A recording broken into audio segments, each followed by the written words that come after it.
유창희 대표의 오늘 전략은 뭘까요? 말씀을 해주셔도 됩니다. 음식료, 네, 아무래도 식량 이슈, 네. 네.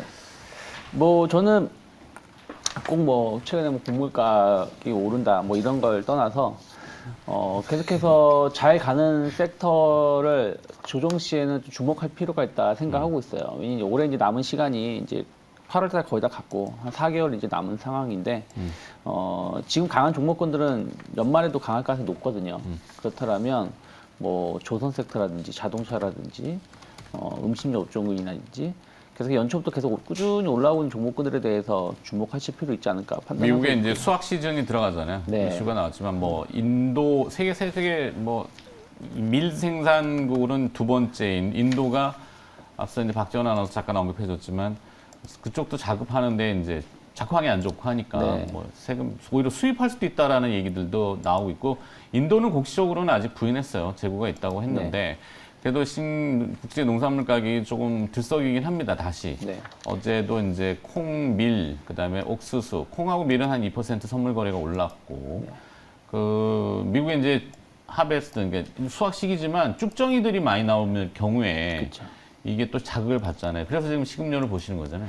뭐 그런 것도 좀 있고요. 그리고 이제 계절적으로 우리가 이제 말씀하신 것처럼 러시아는 뭐 이례적인 풍년이라고 했었던 뉴스가 한 두어 달 전에 있었는데 러시아 얘기죠. 네, 근데 다른 나라들은 지금 날씨가 워낙에 안 좋거든요. 우리나라 같은 경우 올해 비가 상당히 많이 오지 않았습니까? 그러니까 그런 부분들 때문에 작황에 좋지 못할 거예요. 그런 부분들이 좀 겨울로 갈수록 좀 영향을 미칠 것이고 음식 업종군들은 이미 가격을 상반기에 많이 올렸습니다. 그래서 하반기 실적, 그러니까 지금 농산물, 곡물 가격, 선물 가격만 본다라면 어찌되었든 러우 전쟁 이전으로 회귀되어 있는 상황이고, 그러면 음식 업종군들은 하반기 실적에 대한 부담감이 덜할 수 있다는 것이죠.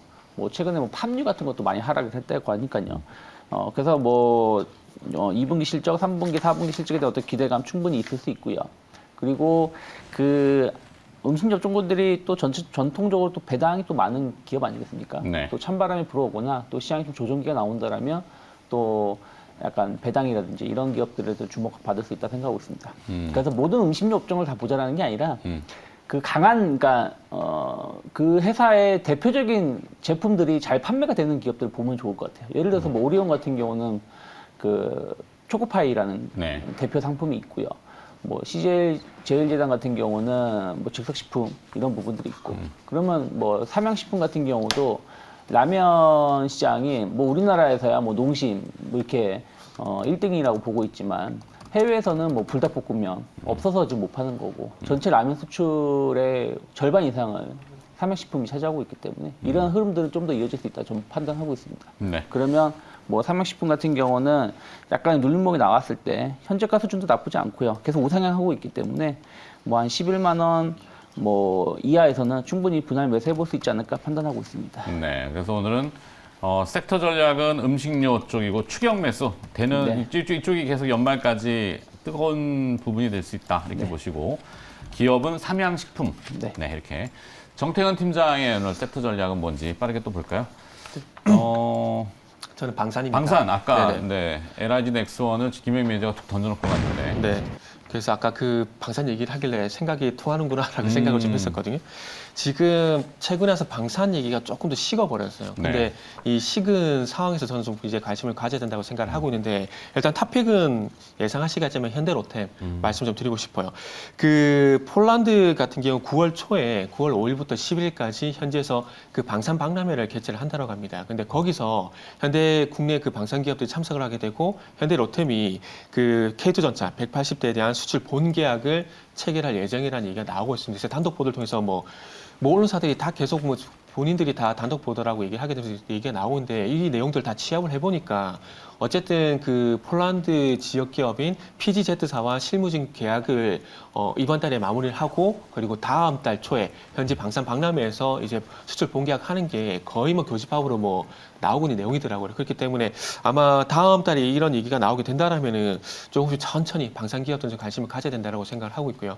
아시겠지만 두산 그 원전 같은 경우에도 그 엘다바 원전 수주 그 확정 얘기가 나오게 되면서 지금 원전이 그 지난주 같은 경우도 상승 강세였거든요. 있거든요. 그런 부분들을 보게 된다라면은 방산주 같은 경우도 이 계약 확정 소식이 나오기 이전에 한번 관심을 가져보면 좋지 않은 판단에 좀 준비를 했습니다. 그래서 180대 정도 수출 계약을 이제 본 계약을 체결할 예정이고 나머지 820대에 대한 계약들도 이제 12월 달에 가서는 완료 예정이라고 하기 때문에 일단 먼저 현대로템을 좀 봐야 될 것 같고요.